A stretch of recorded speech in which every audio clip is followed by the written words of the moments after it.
Hello and welcome to the Spawdcast. My name is Carrie Hyde and I'm your host and I'm also your pet's life coach. Today with me is Whitney Arruda, who is my manager at the spa and also my dear friend and of course a huge animal lover who's dedicated her life to so much. So I'd like to welcome Whitney to the show. Whitney, welcome. Hello, everyone. So Whitney and I have worked together for a really long time, and she knows that when I started this podcast that it was a passion of mine to be able to reach out on so many different levels on ways that we can help our pets live healthier, longer lives. So this is a little bit different of an episode than we've done in the past because it's not necessarily exactly dog food companies or veterinarians, but one thing I know for sure is that if we're going to feed ourselves healthy and we're going to feed our pets healthy, it's going to start with the farmers. And so I knew I needed to reach out to some farmers who understood my passion and our goals, as Whitney and I talk about all the time, which is to have our pets live healthier, longer lives. And so I'm super excited to introduce to you guys an organization called Farmer Frog. And I just want to welcome so much Jane Hutchinson. I just said your name wrong. How are you? Okay. Sorry, Jane. I got distracted for a second. How are you? I'm fine, thanks, Carrie. Should I introduce myself? Yes. Or? Can you This hear is me? Jane Hutchinson, and I'm the. Yeah, you're Okay. kind of tinny. Sorry, Jane. Yeah, if you could just, this is Jane Hutchinson. She's the director of Farmer Frog. And you also have in the room with you a few other people, correct? Yeah. Can But I'm not the director. Jane Hutchinson, I'm the wildlife program director for Farmer Frog. I'm in the room with the executive director, founder of Farmer Frog, Zsofia Pasztor, and the caretaker at Paradise Farm, Aria Johnson, who is with the dogs every day, our livestock guardian dogs. Awesome. So we have a program. So we have, okay. Is that good? You guys are good? Aria, Jane, everybody good? Yep. Awesome. So I reached out to Jane because I was looking for a wolf expert that could come on and talk about how, what wolves eat. And that's what started my interest in Farmer Dog, was that you guys are using Guardian. I keep calling it Farmer Dog because I'm so involved in dogs. But you guys use Guardian dogs to protect the farm, correct? That's correct. We use livestock guardian dogs, and we farm 30 acres? Yeah. 30 acres in an 800-acre conservation area with black bears, coyote, bobcat, cougars, all present. That is so amazing. And we haven't lost any livestock because those dogs do their job. Wow. That's amazing. Whitney, I know you wanted to ask them where the name came from. Yeah, Farmer Frog. Where did it originate from? It's just interesting. I'm going to turn that. Go ahead. Yeah, so I'll turn that over to Zsofia. Hello, everybody. Yeah, I am Zsofia Pasztor. I'm one of the founders and executive directors of Farmer Frog. Our name is representative of what we are about. We grow food, and we do it in ways that enables the ecosystem to stay and become healthy. So we don't just preserve, but we also restore. And we really work hard every day to develop a harmony and a harmonic exchange with the ecosystem that is not just around us, but also encompassing the farm. It's to us, it's very important that the environment and the farm is one. Farms are existing within the healthy ecosystem, and we keep it that way. So food shed is in the watershed. And that is really what Farmer Frog is. That is so amazing. You did a TED Talk not too long ago, correct?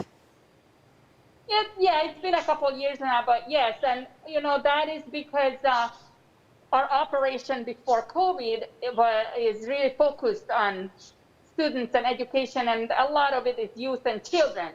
Right. So we do hands-on learning and use edible spaces and habitat areas to teach really just about anything and everything that comes up in a school setting.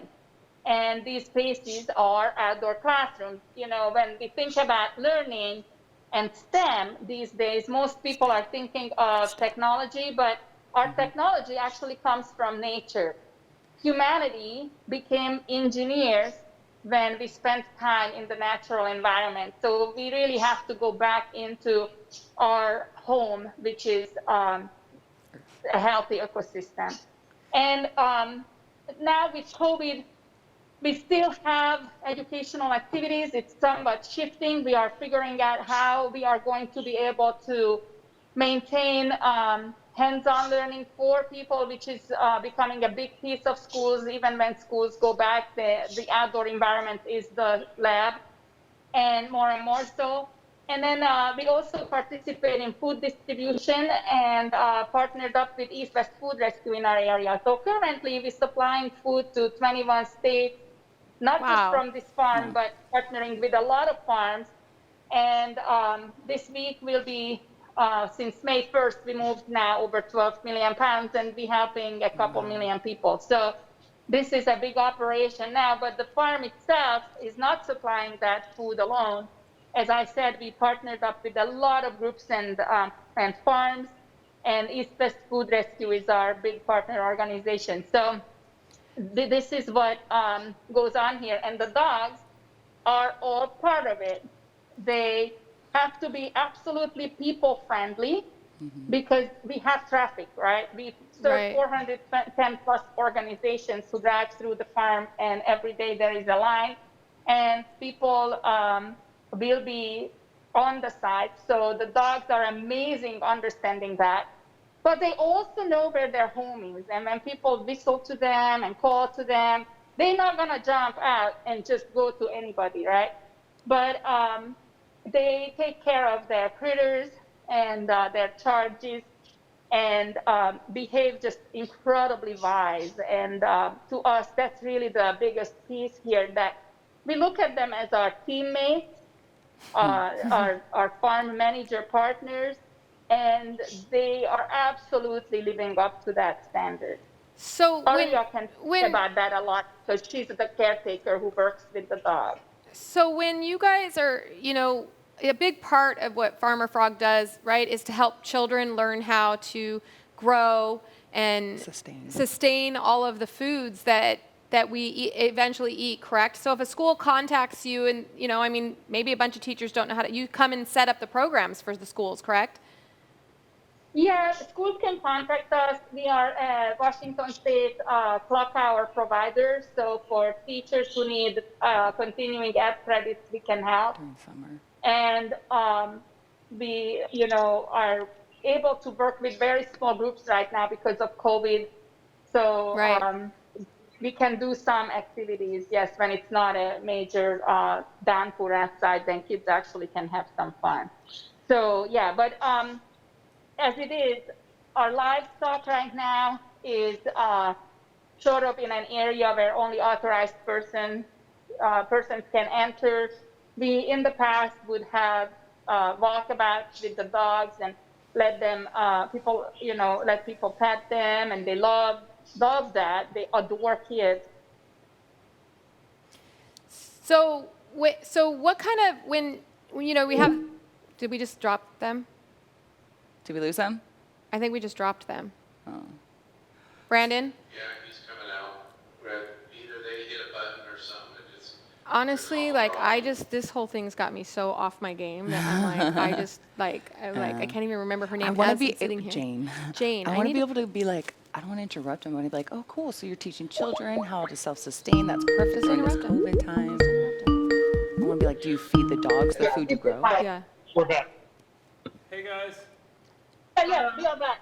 Okay, so where we left off is that right now with COVID, we don't have the dogs out for people to pet and love on.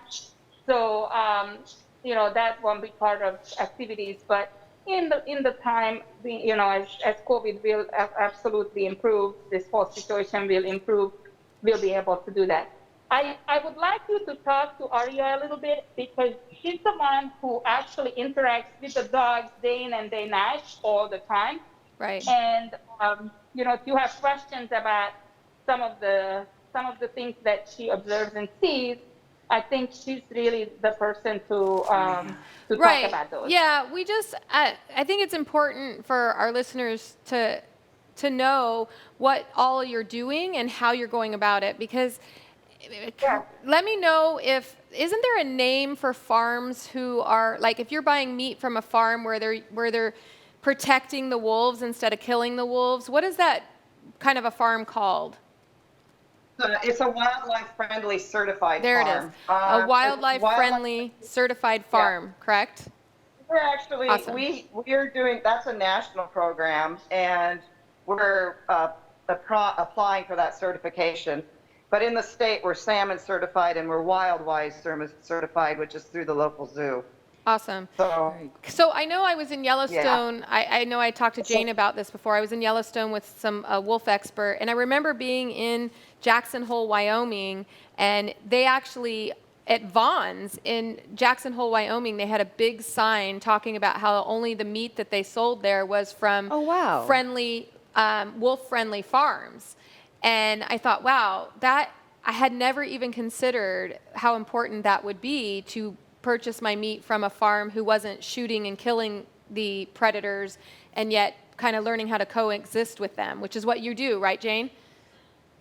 that's exactly what we do. Right. We primarily have black bears around here, so our apples are more in danger than our chickens, I guess. Yeah, but either way, we had talked before about how without all of our ecosystem, you take one little thing out of the ecosystem and you can't have a healthy environment. So it's important that those bears are there, right? It's very important. That's amazing. Very important. So and that's something that the kids learn as well when they come on the property. Then the kids come on the property and they meet the dogs. They hear all about what the dogs do. And you can see the spark in the kid's eye. It goes from oh my goodness, there's bears and coyotes to shock and awe at how great these dogs are. They love belly rubs and they shake their tails and they're happy to see everybody. But then to know that they can also take down a bear or a coyote if they need to is just amazing to these kids. And then they go and they say, "Where are the wolves?"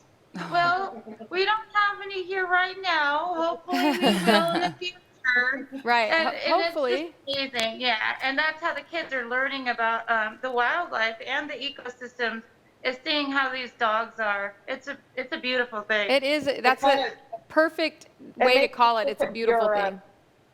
Yeah, Carrie, you had a term which I really liked called teacher dog when we were talking before, and I really, really think that's what these dogs are. Yeah. Is a teaching dog for people to remember how to be part of their environment, Right. Yeah. There's in Whitney, in our world, we work with a lot of domesticated canines, and if you pay close attention, I was telling Jane in a couple of our conversations back that we have teacher dogs, and it's instinctual for certain, and we see it in wolves and we see it in coyotes where there's the leaders of the pack and the teachers, but we see it in our domesticated dogs as well, where they can teach each other if we just give them the opportunity and the chance to do that. So I first learned about guardian dogs back when I was in Yellowstone, like I said, but how did you guys, was that just kind of a natural instinct for you, or how did you learn how to use dogs? And there's a difference between, I guarantee I can't put Ansel out on your farm. He's not going to do it. A herding dog or a protecting dog. So in 2012, I was hired by the state to write a Living with Livestock and Wolves document, and I did a bunch of research. There's some really great, I forgot the name of it. It's the Livestock Guardian Dog Project. I think it's Amherst University. But I found out about livestock guardian dogs and how they're used. It's old school. I mean, it's one of the very first tools. And we were trying to find out what tools would help prevent wolf and livestock conflict, right? And the top 3 tools, first are good fences, you know, which is hard on rangeland. So when you're on rangeland where you have a sheep on 1,000 acres, the next 2 things are human presence and dogs. And livestock, you have to have a very specific breed. So at the farm, we have a Kangal and we have a Great Pyrenees. There's 5 breeds that are, it's very important that you get the right breed. You're totally correct. I mean, a border collie is a herding dog, Right. not a guarding dog. They're very different. Then you have your pet dogs, and you have your, you know, you just have, dogs have personalities, and you have to fit them for the job. Right. Right. So I found out about them through just doing the research, and then I reached out to area ranchers and started learning how they, you know, dealt with the dogs. And then Zsofia invited me to be a part of this project for the wildlife monitoring, and we got the dogs here because we want to teach people more about what the guarding dog breed is, especially as wolves continue to repopulate Washington State. We want to be able to teach people, you know, how to keep their animals safe. Right. Wolves are actually, So one comment here. go ahead. Wolves are actually only 1% of all livestock depredation. Really? Wow. Coyotes, golden eagles, and domestic dogs are a way bigger problem than a wolf. Domestic I just have to dogs. throw that out there. That's Domestic interesting. dogs are more livestock than wolves. So is that across Believe it or the not. U.S. or is that in your state? Oh, that's across the U.S. There's been some really great research put out. There's one called, it's by the Center for Biological Diversity, has a series called License to Kill. It's about Wildlife Services killing program, lethal control program against predator species on behalf of ranchers and farmers. Wow. And it breaks it down. Our fear of wolves is out of proportion to the reality of what their lives are. And that's kind of the gap we're trying to bridge here. This is where I could find that space where I could bring people together from different viewpoints, maybe, that, you know, to the farm, and we could have a neutral conversation about wolves. And have you come up against a lot for your Yeah, and viewpoint on that? I'm sorry, one more time? Has it been difficult? You know, I know that when you have, you know, certain ranchers who have been killing wolves and wildlife for a long time, is a big conflict to say, hey, why don't we just put a Great Pyrenees on your property? Absolutely. And they don't always put them on their property right. We rescued our Great Pyrenees from someone on the east side who basically threw them on 1,000 acres and said, go protect our, was it sheep or cattle or something? And he was pretty much on his own with 3 other dogs. Oh, That's wow. not the way to do it. No. So there's a whole, He didn't have to for the best partner. No, but he was the only LGB on the site oh, for hundreds of sheep.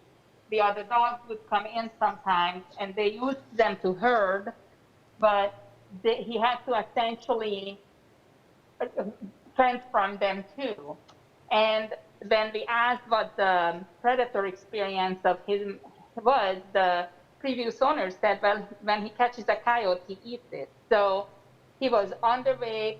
He's now about 130 pounds, and he was 88 when we got him. And Oh, so wow. he had seen some hard times. That's not how you do livestock guardian dog. and Wow. so it's really just, it's an issue of culture. It's more than just, that's a really tough question because I deal with it on so many levels, I you bet. know. And at the policy level, we basically have cattlemen's associations and established ranchers who are dominating a conversation where we have, you know, while there's 35,900 farmers in Washington State, and really only a handful of these big industrial ranchers are dominating the conversation. So we're trying to change that. I have invited them to the table to talk. It's very difficult. I don't know. It's very, very difficult. So we reach the children through food. Yeah, no, I agree that we reach the children and we get, that's why I wanted to bring you on the show, is to talk about, you know, starting out young, because farming has changed over the years so much, and I think we need to go back to Basics. Basics, exactly. Like Whitney says, just go back and help children understand how it can coexist together. When you bring in a guardian dog, does he get trained somewhere else? How old do you get them? You want to answer that? So There's all different ways to approach it. You can rehome or rescue like we did with Sirius. We got Fergus when he was how old?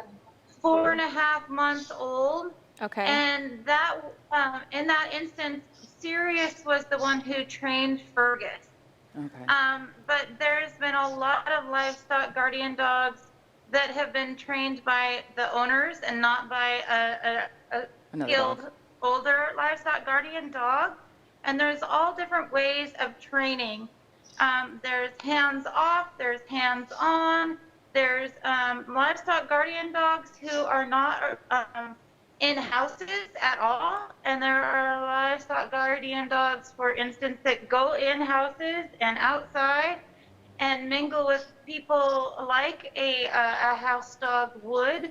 It's all up to the rancher or the owner how they want their livestock guardian dog to mingle on their property. But it comes down to the basic of the breed, and it kind of goes from there.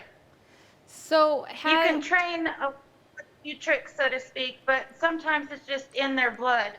it's just, yeah. Bred into them. Right. No, I've seen it. We've seen it at work. Well, that's why I talk about it just in the domesticated dogs. But so have either one of them had to take down a bear before?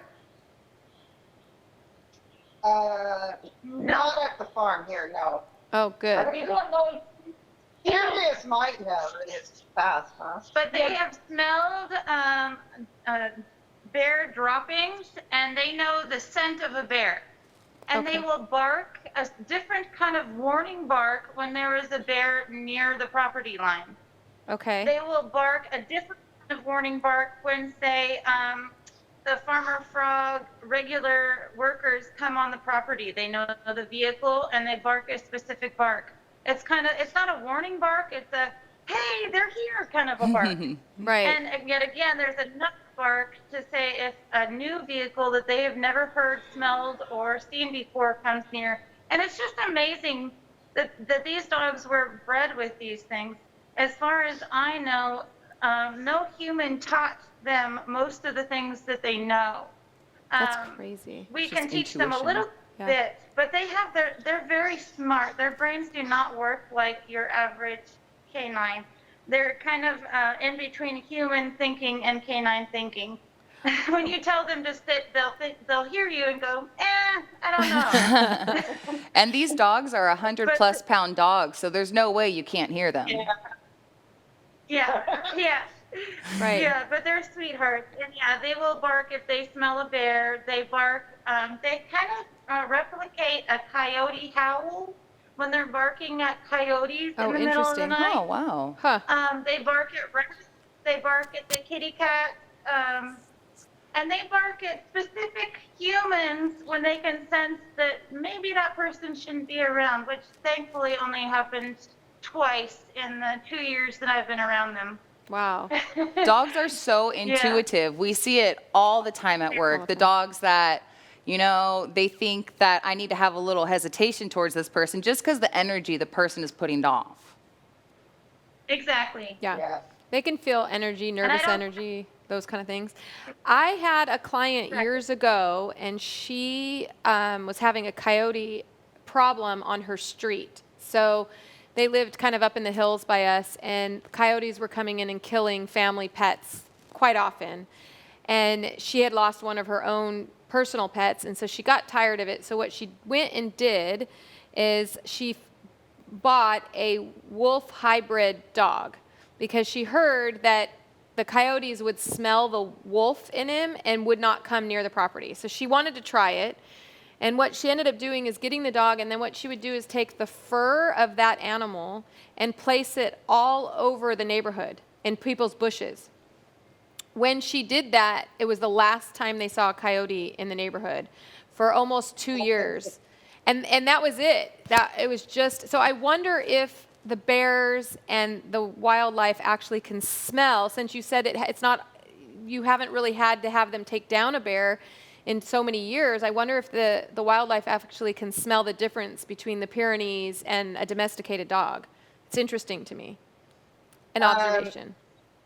That is interesting. Yeah. I know of a researcher. He did I don't know, look up turboflagry. It's something that they use on the range, and he got wolf urine, prepackaged wolf urine, which you can buy online. You don't need to get the wolf hybrid, which I strongly advise against, because most people can't handle that dog. And that's a good question. I don't know if you got a hold of Wolf Haven, but Diane Galejos does a lot of rescue on that. Yeah.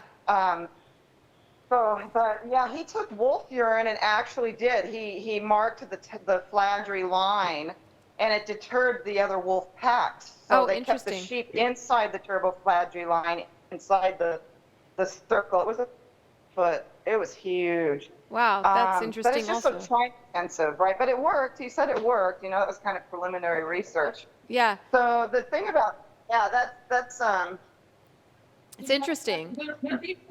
You don't need a wolf dog hybrid. Then we take the livestock guardian dogs and they mark the fence line. The bears, we have photos of the bears, the deer, the coyote coming up to that fence line. The bobcat coming up to that fence line, and they will smell it. They leave scent markings for each other. They communicate. I mean, it's not we know that it's happening. It's not really a question. We know this is how it works because we have cameras on certain parts of the woodland, and there are trees and stumps that are actually message boards where every critter that goes through there, whether it's a raccoon or a deer or a coyote or a bear or bobcat, they mark it. And the other animal comes up, smells it, marks it again. When we walk our dogs out there, they smell it and they mark it themselves. So a funny story. Last year, we didn't have East-West Food Rescue going on in the parking lot. COVID was not a thing. And there was more bear scat around the property because we have a lot of apple trees. And so the bears would climb the bear fence and come on the property and eat the apples and then leave a big dropping right there. And we'd take the dogs on patrol walks, and the dogs would go and smell the bear scat and then leave their own big pile of droppings right next to it. And then, wow. And then so they're leaving their scent and saying, "Nope, this is my space. Go away." So yeah, it's true. You can mark a territory and keep a predator like a coyote out of a residential area. Sometimes you can do that with any kind of dog, but it all depends on what the breed is.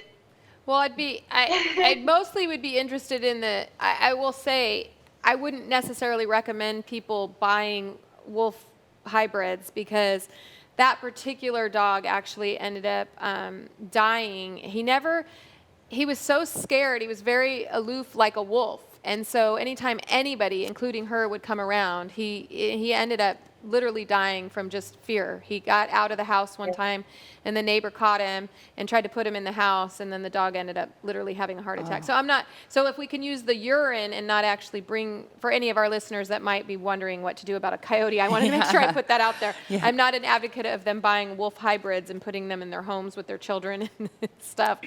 Yeah. They're not good. They do live miserable lives usually. Yeah, this particular one, and she regretted it also. I mean, I remember her telling me, I wish, she was thankful because it was working. They hadn't seen a coyote there for that whole 2 years, but the dogs, she thinks, suffered for a long time, but because of the fear that this dog had just of anything. It was just horrible. So I wanted to make sure I put that out there because I didn't want our listeners to all go buy hybrid wolf breeds without doing their research and understanding what they're getting into. But so is there any other farms? I know I had spoke with the wolf expert in Yellowstone, and she said they still didn't have enough dogs on the farms. What about in your area? Are there anybody else using these guardian dogs to help protect their farms, or not very many?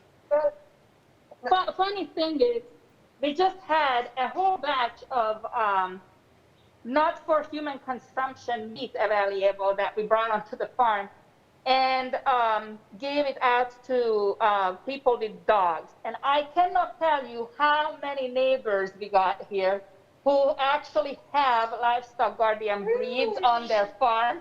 There was a woman with 3 Great Pyrenees. She's like 10 minutes from here and has a small farm. And she was laughing and telling us that, those are not dogs you train because humans, are we just buddies for them. And it's really true. And she ended up getting a whole pickup load of that chicken meat.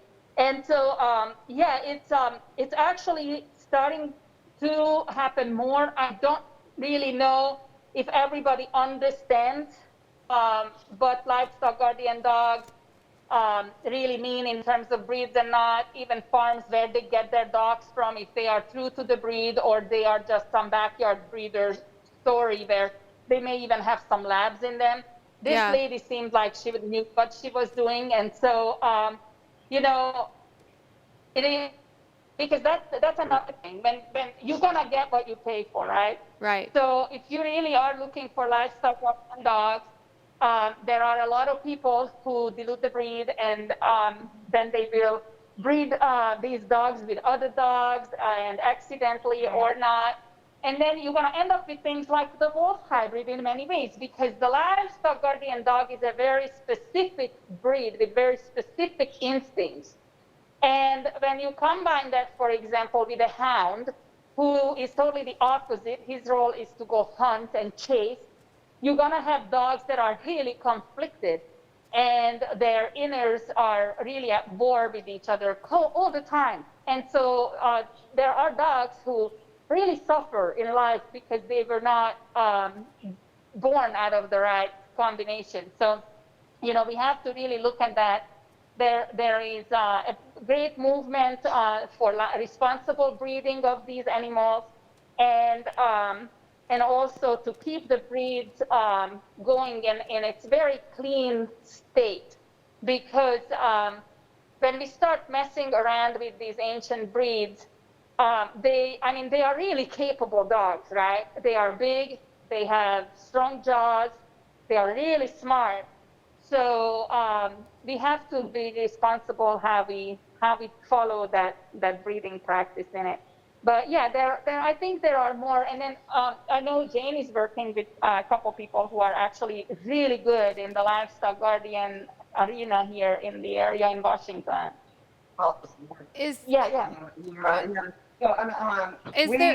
We actually got our dogs through Hidden Meadow Ranch. That's what I was just going to ask you. Where did they come from? And is there a ranch where they're training guardian dogs that you would recommend? No, there's no one I would recommend. And this is what I would recommend, is getting onto, what is the name of that Facebook? Maybe I can send you the links and you can post it, but there are some livestock guardian dog groups, and that's how you start learning about the breeds, is just reading the information. And I don't know about the Great Pyrenees as well as I know about the Kangol, which is what Fergus is, but the Kangol is a special dog to the Sivas province in Turkey. The Turkish people have, they don't allow them to be exported, actually, right? So Wow. They're from his Turkey? grandparents were from Turkey. So he hasn't been crossbred with any American breeds, right? Wow. And so there's a difference between a hard guarding dog and a soft guarding dog, and Kangols are one of the best hard breed, guarding dogs. Hard doesn't mean that they are nasty. They are as friendly. I mean, Fergus actually is probably friendlier than Sirius. He's just an amazing, but in terms of capability, the hardness comes from their build and what they can tackle and how many of them you need. Great Pyrenees being softer dog, meaning that they really are not the breed you want to choose when you have a wolf pack around you. You don't want to pick them? You need 100 Great Pyrenees or, so it depends, but when I'm saying that it's a softer breed, people choose them, but there are better breeds for that. The Serplaniac, the Kangol, Then there is the Central Asian Shepherd dog. Those are actually better when you have wolves or grizzly bears because they behave a little differently when there is a predator present. And so this is why the breed is so important. You know, livestock guardian dog is a really big group. There are a lot of different dogs in that group. We are friends with other ranchers. There's one up in Alberta, Louis Lichtenberg. And she runs a large pack of Serplaniac dogs. And she has grizzlies, she has cougars, she has wolves around her. And when I say large, it's dozens of them. And really what it comes down to is outweighing your predator. So physically, you have to have more pounds of dogs than the predator coming in. Mm-hmm. And also in behavior, you have to have the right attitude. So, you know, it is, and also, you know, where you're at, because you have to consider climate. In hot and humid climates, dogs like the Great Pyrenees actually can have a lot of skin problems. Mm-hmm. And that's just the nature of their body and body type. So you want to have other dogs that are short-haired, preferably in those areas, while, you know, Sarplaniac up in North Alberta is perfect for the snow and ice and what they deal with in terms of weather. So, you're gonna really have to do a research before you select a breed for your farm. And it's just, you know, the same way how most responsible farmers research crops and varieties before they buy their seeds.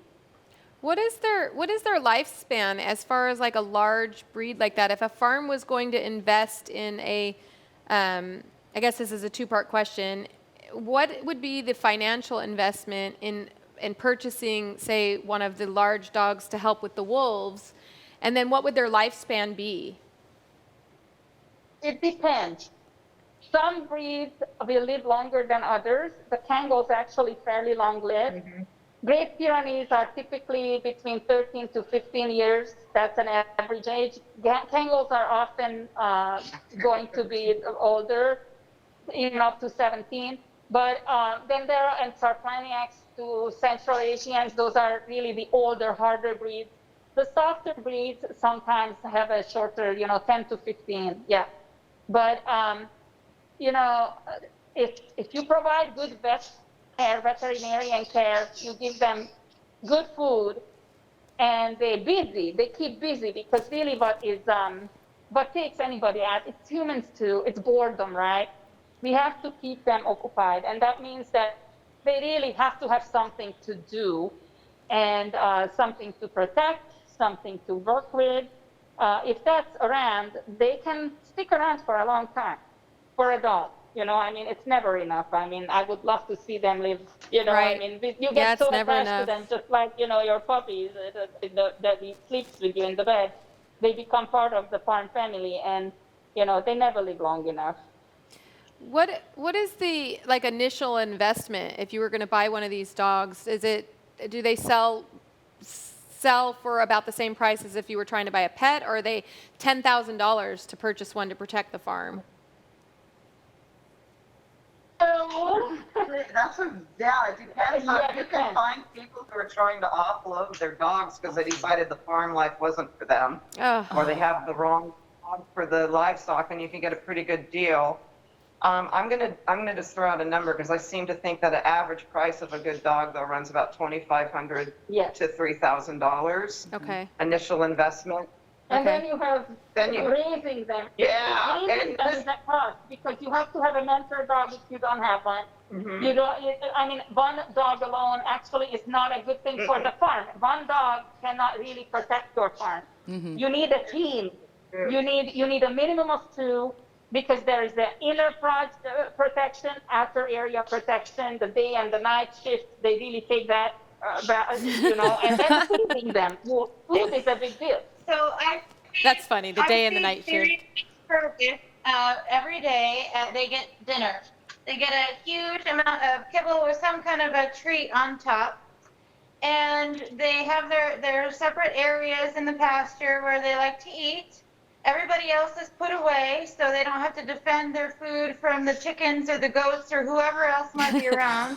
They can solely focus on their food. But I've watched them, and it's so phenomenal to see. They'll take turns guarding the farm so somebody else can eat their dinner. Oh, wow. They're a So I'll pack. feed Fergus first because he's the youngest, and then Sirius, and I tell them that they deserve it, and they're good boys, and we love them, and thank you for protecting everybody. And I give them their bowls, and I turn around to go through the gate, and I look, and Fergus is standing at attention, back to his bowl, and even though he got fed first, and Sirius is eating his food, and then 5 minutes later it's reversed. Oh, that's amazing. Really Whitney and I do that at work too. Yeah, pretty much. You watch the phones. I'm going to go eat lunch real quick. We do that too. Yeah, and the volume of food. So Oh, the volume. Fergus is eating 12 cups a day, and he's not overweight. 12 cups a day? Of kibbles. So let's go. I'm going to explore your idea of alternatives to kibble. I want to just keep talking to you about that. I didn't Your later. idea. Were you asking what our idea? Yeah, that's what he eats. Okay. Were you asking what our idea for an alternate to kibble? Yes, because I mean, I don't like kibble either, but when we have dogs this size, what the heck else can you do? I mean, 12 cups of kibble is, I don't know, what does that equal to calories wise? Yeah, Seriously. it's a struggle within our industry. It is a struggle. It's one big question we get is when people have large breeds and they have to consume so much food in order to sustain that. Especially active dogs. Especially an active dog that's doing as much work on the farm. How do you feed that dog? I tell people a lot of times, get something in your pet's mouth that is not processed and not a kibble. So if you can just take even eggs, which you can get pretty inexpensive, and you can crack a raw egg and give them the eggshell, but you want to remove some of that kibble if you're going to replace it with the egg. Otherwise, you're just. They eat other stuff also too. So they eat. First of all, it's high quality dog food. Second, we do give them, they actually capture their own eggs because what the rule is the chicken lays the egg all over the farm. I was going to ask you that if they ever decide to eat off the farm. They catch bugs, they catch little stuff, so they get some of their raw stuff too. And, they get some bone, they get this and that. So it's not just the kibble, but in terms of volume, and they get yogurt, and they get, like non-human chicken meat. And then Sirius likes his vegetables, so all the vegetables that get tossed in for the chickens and the goats, he'll go and eat his vegetables with the goats. Very cute. That's awesome. These guys get quality food. Yeah. But then you think about, people think about buying these dogs when you ask about the investment. That's what I want, the cost. I want people to realize that it costs a lot of money to feed them. Right. And kibble or not, you're going to be spending a lot of money on feeding them. And if you want them to stick around long enough, you have to give them a variety of foods, not just the whatever high quality or not dry food. And, you're going to have to make sure that they get the water itself, but Fergus sits down to drink and there goes 2 gallons. So, it's just like that. And it's the timing of it. When they catch, like little rabbit or whatever and eat that, then is it what season it is? Because then it probably has parasites, so then you have to use regular worm control, deworming and all that, and the veterinarian care too, So, nothing's inexpensive about them. And you have to buy a crate to move them somewhere. You're going to have a pickup truck to move them. The crate is so big, you can't put it in a car. They don't fit into a car. So it's 168 pounds. Whitney's truck. My truck will work. I wear size 6 shoes, and his paw print in the snow is the same big as my boot print. Oh So my gosh. they are big dogs. And you need equipment, you need the dog house for each of them individually that is big enough to house them. They love straw. They make a major mess with it. So you Straw? go through straw. And, it's just, and they constantly dig. So your fencing alone, like one of the biggest things about dog keeping, livestock guardian dogs, is fencing. And while you can get away with no fencing and have your chickens, you cannot get away with no fencing and have your livestock guardian dogs. And the fencing has to be particular. They're gonna dig, they're gonna try to climb, jump, whatever. So, and it's not because they don't understand you, it's because they think that their job is not just to the fence line, and they will run that conversation. You can tell them a million times, if they think that they have to do something on the other side, they will get to the other side. So, there is a lot of cost and preparation and thinking that has to go into that. And, as much as I would like to see another 4 livestock guardian dogs on this rather large site, we cannot go further until our fences are not in order, for example. So we really start with that, and the gates. You have to have multiple layers of gates because the gates are another very, everywhere you have a gate is actually a breach in your security lines for any livestock, especially livestock guardian dogs. And so, cost-wise, there is so much more than just the cost of your puppy. So much more. Do you, real quick, do you guys have a volunteer program? Oh, we're on hold.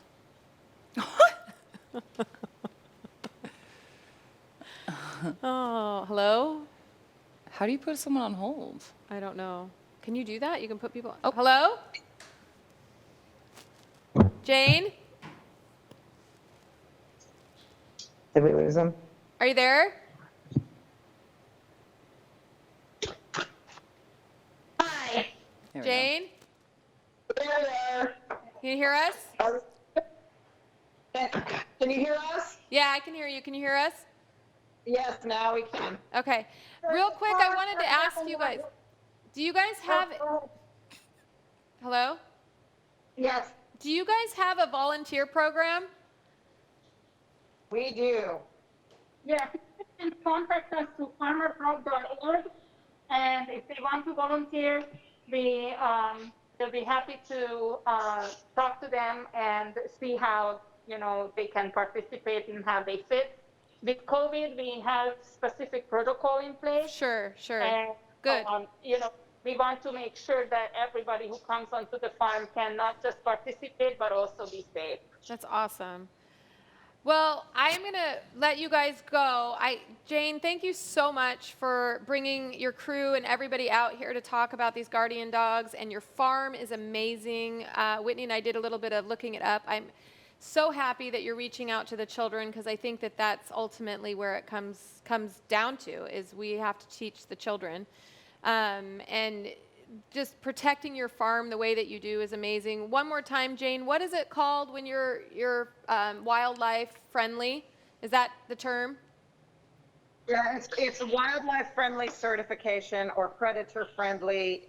That's a trademark. There's also salmon safe. Okay. Salmon certified. I want our wildlife wise. I want our listeners to remember that because I want them to start buying their meat and their produce from wildlife friendly farms. Because we need our wildlife in order to have our farms, in my opinion. We watched that happen in Yellowstone when they removed the wolves and what it did to the land. So, and we saw what happened to the beavers. We talked about that. So if you're looking for a place to buy some food from a farm, we want you to do it from these wildlife-friendly farms. Hopefully they can support you guys. I want to say something about that, though. It's not free to be certified. Sure. And a lot of times, small family farms are struggling just to get by and are not able to actually get their certification. Okay. So rather than just get a certified source, yes, salmon safe is wonderful, wildlife-wise, wildlife-friendly, this is great. But we were able to pull this off because we qualified for grants, and it took us years. So they could still be. For the small farms, interview the farmer. Our biggest piece is know your farmer. Talk to the farmers. Get to know your local farmers. Our best bet to really protect the environment is go to the farms nearby and start talking to the people. The farmers actually, more people bug them. And even if they are doing things that are not really sustainable, but people come up to them and say, I would love to buy that. Are you sustainable? How are you doing things? And then when they say that they, spray Roundup, whatever, they leave, they're going to change their practices. That's how we are going to influence our market. We have to support the small family farmers, and when we interview them and they do things the right way, then buy from them, certified or not. So we really want to encourage practice rather than just labels and titles. Right. Because not everybody can afford those. Right, I agree. I know that there's a lot of organic farms that aren't certified organic because of the cost involved. So you're right. You need to talk to them and find out what they're doing, So thank you guys so much for coming out and talking to us. We're going to put the show notes. We will have all of your information in there. But real quick, can you just remind our listeners how to contact you guys, where to leave donations if they want to, or if they want to volunteer? Yep. So they can go to the website at farmerfrog.org and click on the donate button or the volunteer button and reach out to us that way. Awesome. And if they wanted to volunteer, in what town is your farm? We are located in Woodinville, Washington. We're on the border of King County and Snohomish County. Awesome. Just north of Seattle, about 20 miles. Awesome. You guys are doing wonderful, great things. I hope that our listeners will be kind and help you guys out a little bit. I know I will be donating very soon to your organization because without our children and without our sustainability, we aren't going to have much in the future. So thank you all for being here and coming on and talking to us. Thanks. Please give the dogs a big hug from me and Whitney. Yeah. I hope I'm up there someday. I really want to meet them. I'll send you some pictures. Please do. And thanks for reaching out, Carrie. This has been fun. We will put the pictures and any videos for our listeners that are listening. They'll be on our website as well, and they'll be on our Facebook page so they can find that stuff there. And then again, in the show notes will be everything that they need to get a hold of you guys, okay? Wonderful. Thank you so much. You guys take care. Stay dry. I know it's raining there. Yes, it is. We're All right. drowning. Thank you. Thank you guys. Bye. Bye.